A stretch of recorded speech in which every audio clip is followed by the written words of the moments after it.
जय हिंद दोस्तों, मैं आकाश वर्मा।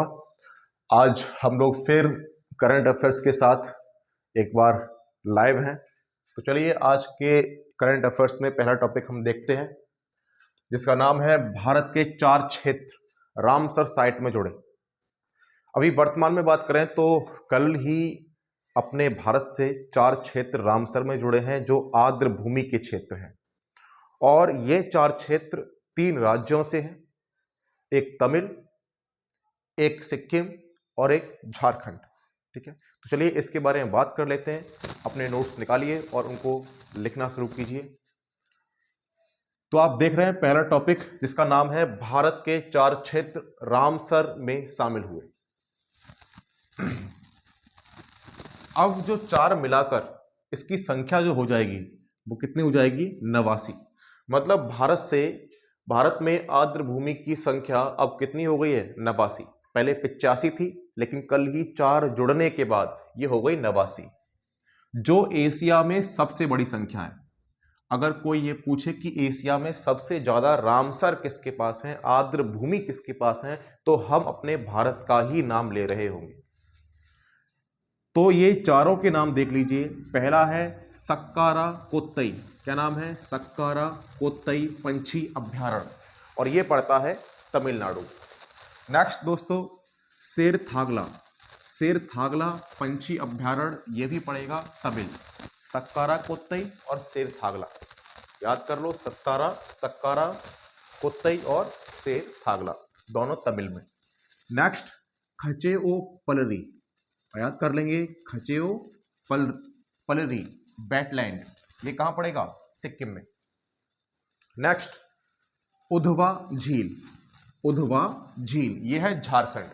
तो तमिल, सिक्किम और झारखंड, ये 3 राज्यों से 4 आर्द्र भूमि क्षेत्र अभी शामिल हुए हैं रामसर में। और रामसर कब आया था? 1971 में, है ना, ईरान से। तो ये वेरी वेरी इंपॉर्टेंट पॉइंट है। ये क्वेश्चन हमसे पूछ सकते हैं, विश्व आर्द्र भूमि दिवस कब मनाया जाता है? तो हम बता रहे होंगे 2 फरवरी। कब? 2 फरवरी। ठीक है, आगे देखें अगला टॉपिक, जिसका नाम है कर्नाटक दूसरा ऐसा राज्य बना जो असाध्य बीमारी से पीड़ित मरीजों को सम्मान से मरने का अधिकार देता है। मतलब ऐसे मरीज जिनकी बीमारी ठीक ही नहीं हो सकती, ला इलाज है, और वो अपनी बीमारी से बहुत परेशान है ना, हर पल हर सेकंड उनका जीना मुश्किल हो गया है। तो ऐसे में सुप्रीम कोर्ट उनको ये मौलिक अधिकार देता है। ये आर्टिकल 21 में ही डाल दिया गया है इसको, कि उस व्यक्ति को सम्मान से मरने का अधिकार दिया जाए। और कर्नाटक ऐसा दूसरा राज्य है, लेकिन उससे पहले केरल में ये मामला मिल चुका है। तो सबसे पहला ऐसा राज्य कौन सा होगा? तो वो होगा केरल। ठीक है, और दूसरा कौन सा है? दूसरा कर्नाटक।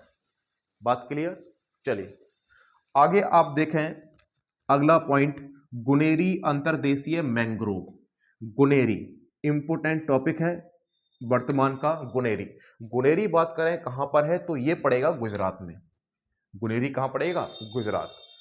और ये गुजरात का पहला जैव विविधता विरासत स्थल इसको घोषित कर दिया गया है। पूरे गुजरात में अभी तक कोई जैव विविधता नहीं थी, कोई क्षेत्र था ही नहीं इसमें शामिल, लेकिन ये पहला क्षेत्र मिला है जिसका नाम है गुनेरी। और ये कहां पड़ेगा? ये है कच्छ के रण में। कच्छ के रण में स्थित है। कच्छ के रण में स्थित है, लेकिन इसे जैव विविधता किस अधिनियम द्वारा? तो आप याद कर लेंगे, जैव विविधता अधिनियम 2002 के तहत इसे गुजरात का पहला जैव विविधता क्षेत्र बनाया गया। इसका नाम है गुनेरी अंतर्देशीय मैंग्रोव। पूरे वर्ल्ड में बात करें तो मैंग्रोव वन बहुत ही कम पाए जाते हैं, बहुत ही कम। ठीक है, मैंग्रोव। चलिए, तो आपने इसको नोट कर लिया होगा। नेक्स्ट आगे बढ़ते हैं अगले टॉपिक के साथ। दोस्तों, करंट अफेयर्स का नोट्स डेली बनाते जरूर जाए।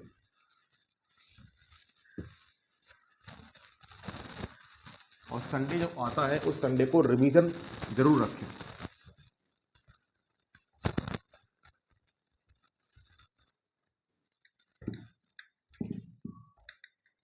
अगला टॉपिक है अराकू घाटी। अराकू घाटी,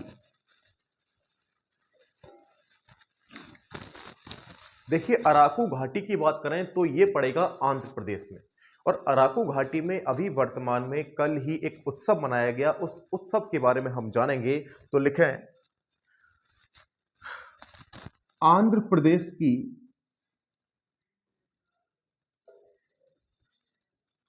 प्रदेश की अराकू घाटी।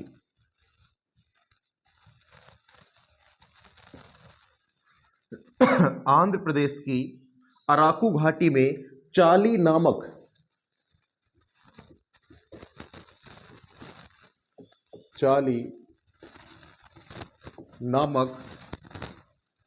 अराकू महोत्सव आयोजित हुआ। अराकू महोत्सव आयोजित हुआ। अराकू महोत्सव आयोजित हुआ। ठीक है, तो अभी वर्तमान में कल ही एक महोत्सव मनाया गया जिसका नाम है चाली। अगर हमसे कोई पूछे चाली महोत्सव कहाँ मनाया जाता है तो हम बता रहे होंगे आंध्र प्रदेश में, और आंध्र प्रदेश में घाटी पड़ती है जिसका नाम है अराकू घाटी। यहाँ पर एक अरेबियन कॉफ़ी भी है जो 2019 में जीआई टैग में शामिल हुई, तो लिख लेंगे इसको।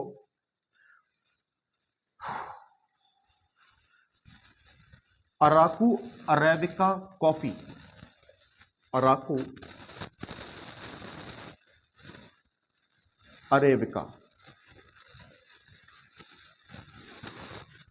अराकू अरेबिका कॉफ़ी के, Araku arabica coffee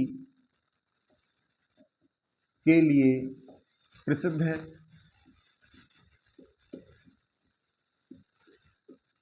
Araku arabica coffee के लिए प्रसिद्ध है, जिसे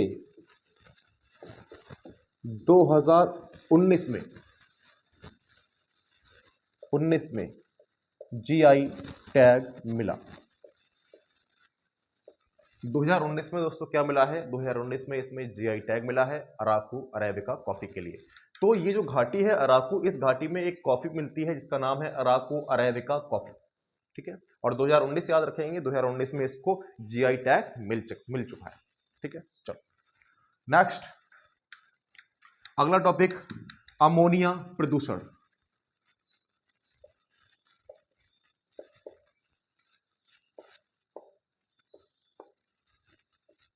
अमोनिया प्रदूषण। एक रिपोर्ट के अनुसार यह बताया गया कि यमुना के जल में अमोनिया बहुत ज्यादा मात्रा में पाई गई, उसके कारण यमुना का जल बहुत ही दूषित हो गया है ना। और एक शोध में यह पता चला कि शुद्ध जल में, मतलब पीने वाले जल में 0.5 ppm अमोनिया होनी चाहिए। अगर उससे ज्यादा अमोनिया होती है तो वो जल बहुत दूषित होता है, बहुत हानिकारक होता है। और ये सारा कारण केवल मानव के ऊपर डिपेंड करता है। मानव ने अमोनिया की मात्रा बढ़ा दी है, जिसके कारण क्या हुआ है, जिसके कारण यमुना का जल बहुत ही ज्यादा गंदा हो गया। ठीक है दोस्तों, इसको हम लिखेंगे, लिखना शुरू कीजिए। यमुना बोर्ड ने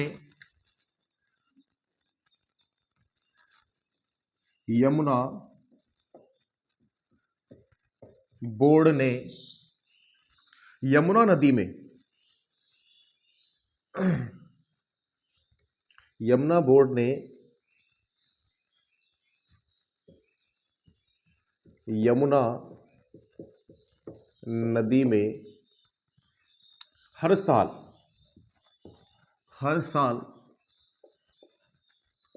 अमोनिया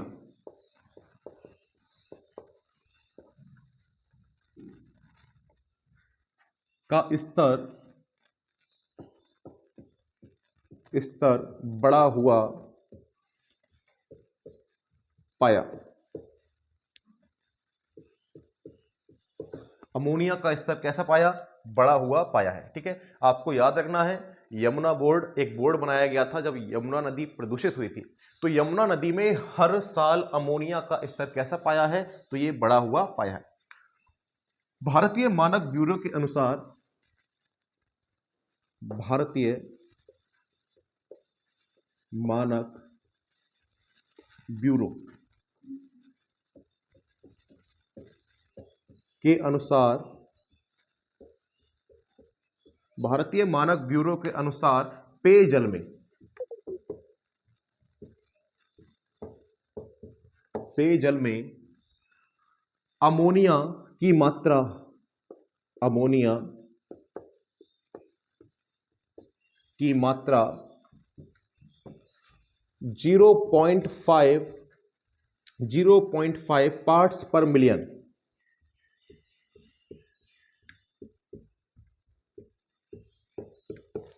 पर मिलियन ppm होनी चाहिए, होनी चाहिए। तो याद रखना है कितनी होनी चाहिए, 0.5 पार्ट्स पर मिलियन होनी चाहिए। लेकिन हुआ क्या है, अभी इसमें मात्रा बहुत ज्यादा यमुना नदी में पाई गई और जिसके कारण पूरा का पूरा जल प्रदूषित हो चुका है बुरी तरह। ठीक है, तो देखो योजनाएं तो भारत सरकार से बहुत चल रही है कि जिस प्रकार से गंगा नदी को हमने पूरा क्लीन, है ना, नीट एंड क्लीन किया है, उसी प्रकार से यमुना नदी को भी नीट एंड क्लीन किया जाएगा और बहुत ही जल्द ये सारा काम शुरू हो जाएगा। चलिए,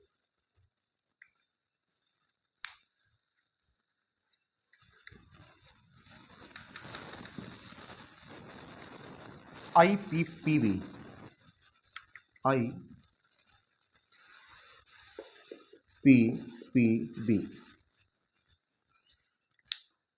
IPPB की फुल फॉर्म होती है India post payment bank, India post payment bank.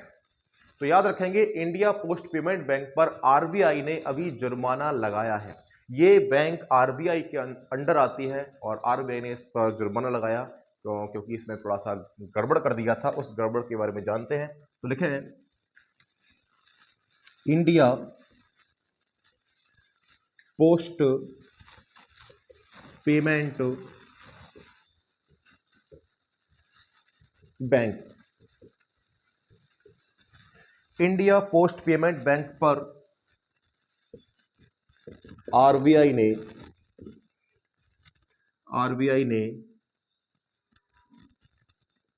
विनियामक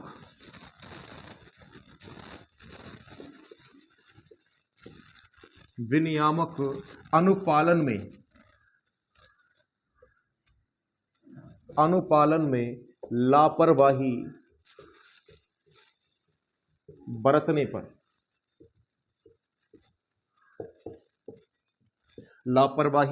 पर जुर्माना लगाया।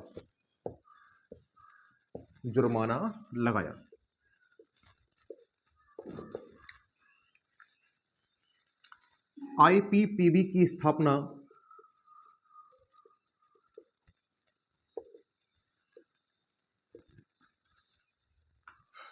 2018 में हुई थी। तो याद रखेंगे आईपीपीबी की स्थापना कब हुई थी, 2018 में हुई और आरबीआई ने जुर्माना लगाया क्योंकि इसने कुछ कामों में क्या कर दी, लापरवाही कर दी। और इंडिया पोस्ट पेमेंट बैंक पूरी तरह से 100% भारत सरकार के अंडर ही आती है। इसमें सारे डाक खाने के वगैरह के काम होते हैं, है ना। तो आपके क्षेत्रों में ये इंडिया पोस्ट पेमेंट बैंक सबके यहाँ है। चलिए, अगला जो टॉपिक है हमारा, एक ऐप रेलवे ने लॉन्च किया है। उस ऐप के माध्यम से हम सभी आरक्षित अनारक्षित सभी टिकटों के बारे में जानकारी ले सकते हैं और टिकट बुक कर सकते हैं, है ना। तो पहले भी होती थी, लेकिन रेलवे ने एक और ऐप हमारे सामने पेश किया है जिसका नाम है sorrel app. Sorrel app rail मंत्रालय ने इसे विकसित किया। रेल मंत्रालय ने इसे विकसित किया।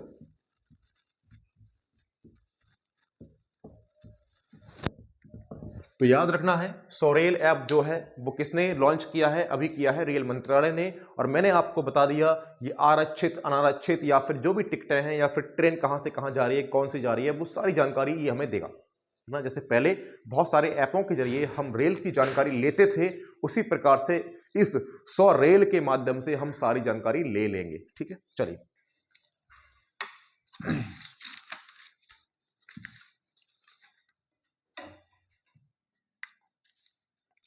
एक व्यक्ति का नाम है पार्थ। क्या नाम है? पार्थ। तो भी राष्ट्रीय खेल चल रहे हैं और राष्ट्रीय खेल उत्तराखंड में चल रहे हैं। उत्तराखंड की राजधानी सभी को पता होगी, नहीं कमेंट बॉक्स में आप जवाब देंगे उत्तराखंड की राजधानी क्या है और उत्तराखंड के अभी वर्तमान में मुख्यमंत्री कौन है। ठीक है, तो 38वां राष्ट्रीय खेल वहीं हो रहा है। तो पार्थ ने क्या किया है? पार्थ ने अभी स्वर्ण जीता है वहां। ठीक है, किसमें? तो राइफल में। तो लिख लेंगे 10 मीटर एयर राइफल में, 10 मीटर एयर राइफल में पार्थ ने स्वर्ण पदक जीता।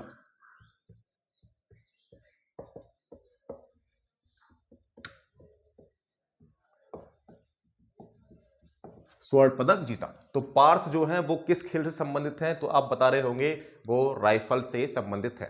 चलिए नेक्स्ट, अगला जो व्यक्ति है वो है विंध्या रानी।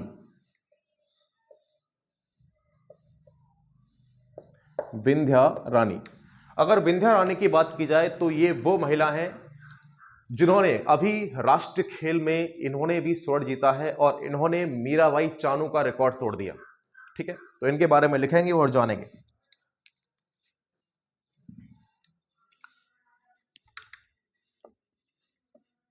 इन्होंने राष्ट्रीय रिकॉर्ड के साथ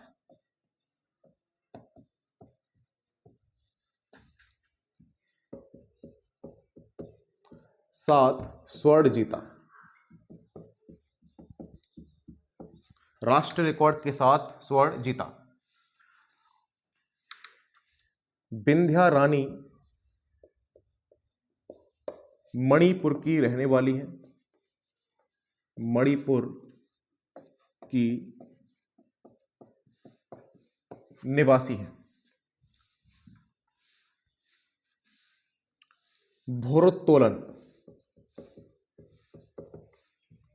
भारोत्तोलन में इन्होंने 55 केजी वर्ग में 55 केजी वर्ग में 88 केजी वजन उठाकर 88 केजी वजन उठाकर यह रिकॉर्ड बनाया।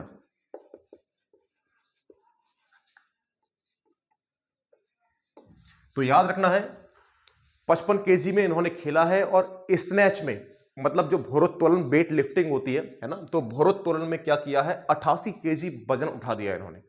दूसरी वही बात की जाए मीराबाई चानू, तो मीराबाई चानू का जो वजन था उठाने का वो था 86 केजी।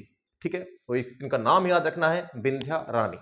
तो लिख लेंगे इन्होंने मीराबाई चानू, मीराबाई चानू के 86 केजी रिकॉर्ड को तोड़ा।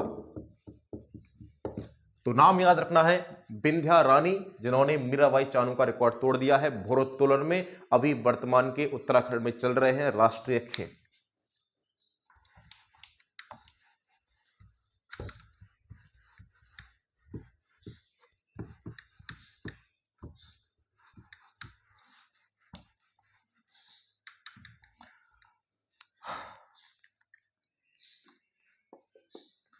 भारत के सर्वोच्च रैंकिंग वाले शतरंज खिलाड़ी,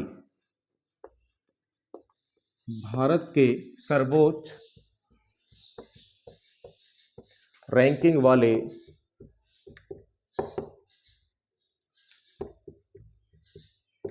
शतरंज खिलाड़ी। तो याद रखना है, अभी भारत में सर्वोच्च रैंकिंग पर कौन आ गया है चेस में, चेस मतलब शतरंज में, उनका नाम है डी गुकेश। तो याद कर लेंगे डी गुकेश। तो दोस्तों आज का ये लास्ट टॉपिक मैंने आपको बताया जिसका नाम था भारत के सर्वोच्च रैंकिंग वाले खिलाड़ी बने हैं वर्तमान में डी गुकेश, और इन्हीं के साथ मैं आज का लास्ट टॉपिक खत्म करता हूं, और कल नेक्स्ट टॉपिक में हम बहुत कुछ जानेंगे। तो नेक्स्ट अब जो है करंट अफेयर्स के साथ साथ मैं कुछ 10 टॉपिक या 10 से 15 टॉपिक जो भी जितने भी हो सकते हैं वो बाद में स्टैटिक टाइप के जरूर कराया करूंगा, जिससे कि क्योंकि स्टैटिक एग्जाम में बहुत इंपॉर्टेंट होती है। करंट अफेयर्स का तो रोल है ही, उसके साथ साथ स्टैटिक का भी बहुत ज़्यादा रोल है। ठीक है, तो आप लोग लगातार मेहनत करते रहिए, जहाँ से भी आपको पढ़ने को अच्छा लगता है वहाँ से पढ़िए, लेकिन पढ़ के अपनी सफलता पे जरूर पहुँचिए। ठीक है, क्योंकि एग्ज़ाम का लेवल काफ़ी अब अप होता जा रहा है, तो बस हमारे प्रयास ही हमें सफल करा सकते हैं, और बस हार नहीं माननी है, क्योंकि हार मानने का मतलब ये है कि हम अपने मंजिलों को या सपनों को सबको रद्द कर दिया, बंद कर दिया है ना। तो सपने देखते रहिए, ये सपने बने ही होते हैं देखने के लिए। जय हिंद, जय भारत।